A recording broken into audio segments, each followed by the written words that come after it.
And so there's going to be some sexual provocativeness in the workplace, let's say, both ways. But you're playing with fire. And you need to know what the rules are. We don't know what the rules are. Okay, how about what if I said it is okay to flirt with your coworker from time to time, but don't grab them in the privates? Well, that seems, I think we could agree that might be a reasonable start, right? But then, of course, you still have the problem of exactly what constitutes acceptable flirting. Do you feel like the majority of people then who are sort of in this Me Too movement right now who have been speaking out, yeah. I mean, do you really think all of them are saying that you can't flirt at all?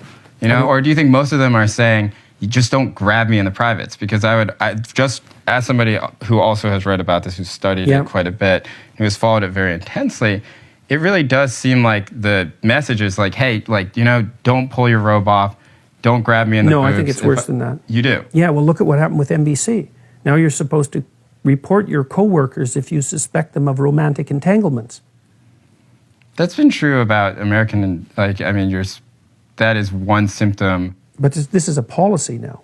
It is. It's a policy at one company about sort of this industry-wide problem. Yeah, it's a response to it, but it's a bad response. You said, is it only about not being grabbed? It's like, no, it's not only about that. If it was only about not being grabbed, would you be okay with it?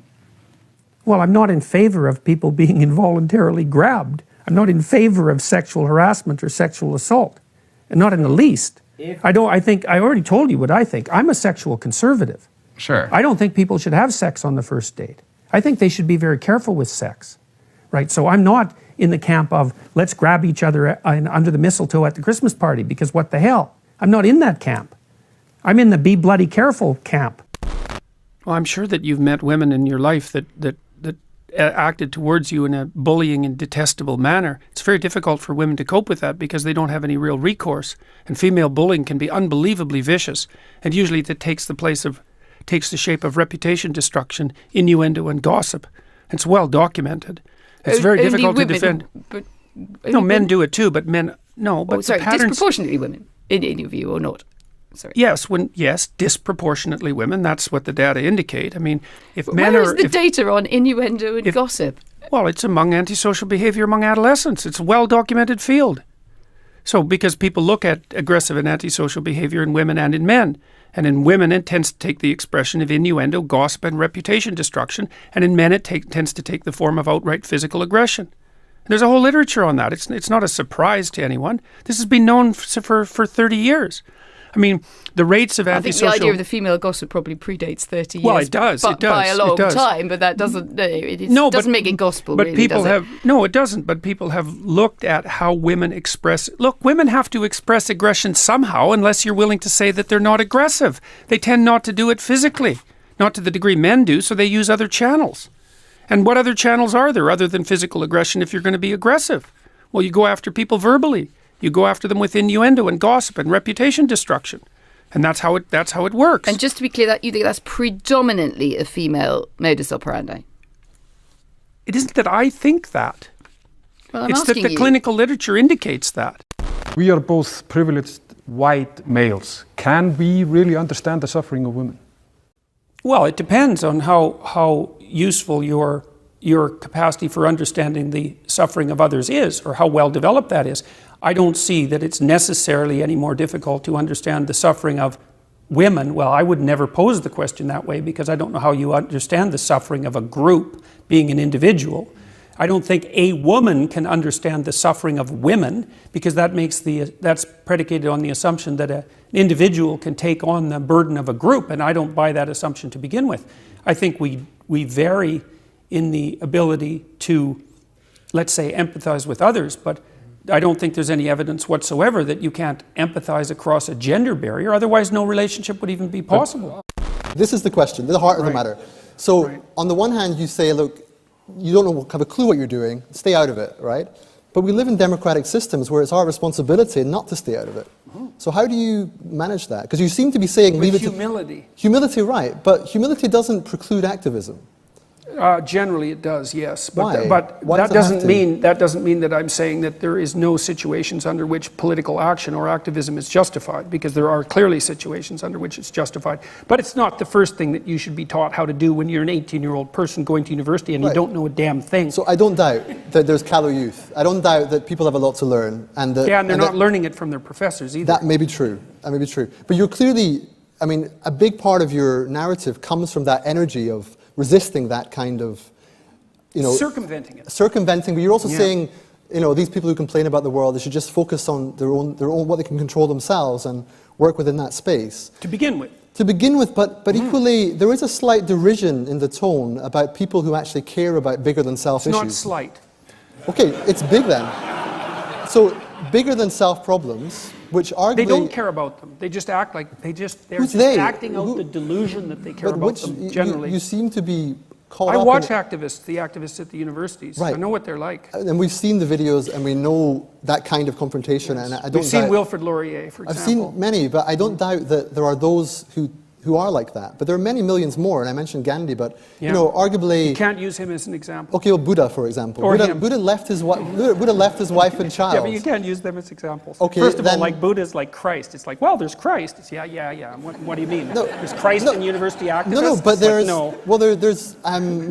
so Martin Luther King, can I use him? Yeah. Right? So Martin Luther King had an affair. It was quite well known. His personal life was a bit complex. Yeah. But you wouldn't say that, he had to sort that out before he went to sort of try and deal with civil rights in the US. So I'm trying to get at the core of the tension. No, I would say that his own personal faults didn't preclude his social responsibility. Right. And it really is important to get that straight. But I would say that his own personal faults served as a detriment to his overall mission. Right. And then I'm not, believe me, I am not saying that if I was in Martin Luther King's position, I would have done a better job. It's like, I am not saying that, man, not in the least. As a clinical psychologist, I've often treated people with anxiety, and people wonder, practically, individually, clinically, why are people anxious?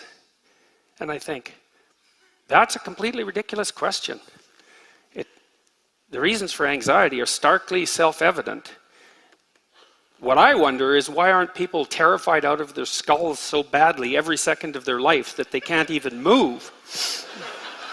Yeah, and you all laugh because you understand that. It's like anxiety, that's no mystery. It's like brief spells of calm, that's a mystery. Okay, and a client will come to me and say, well, I'm procrastinating.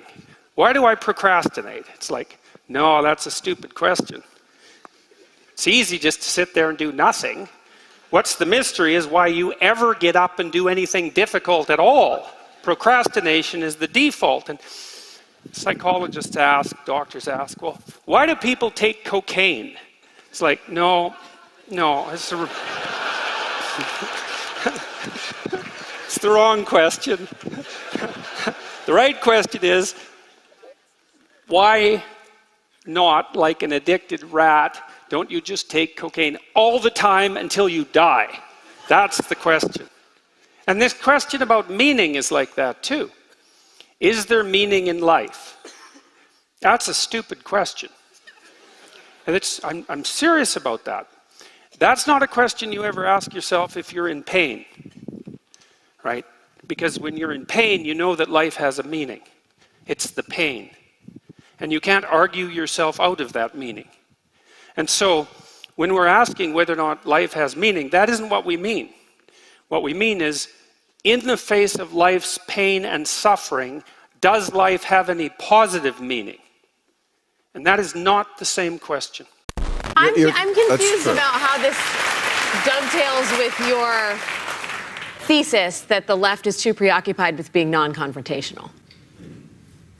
Right? The left is too preoccupied well, just that with we are. That's interesting. Okay, all right. No, that's a good question. The idea that liberals, especially intellectuals, are preoccupied with politically correct speech, that they're not. I see. And yet. No, they're too preoccupied with identity politics by a large margin, and they tend to categorize everyone by their ethnicity and their sex and their gender, and I think all that does is turn people into tribal actors, and that the end result of that is catastrophe. But weren't you There are a lot of videos on the internet of you destroying or obliterating people, and they get a lot of views. So if you could destroy me in this interview, we'd really appreciate it. You'd like that? Yeah, and a lot of people watch our show. I can't guarantee it, but we'll see what happens. Do you ever watch those videos when you're feeling down about yourself? Do you just watch those videos and go, yes, I destroyed that person. No, I rule. no. Come on! No, that doesn't happen. Well, first of all, if you don't have a purpose, it isn't that your life becomes neutral in a meaningless sense. It's that your life becomes characterized by unbearable suffering.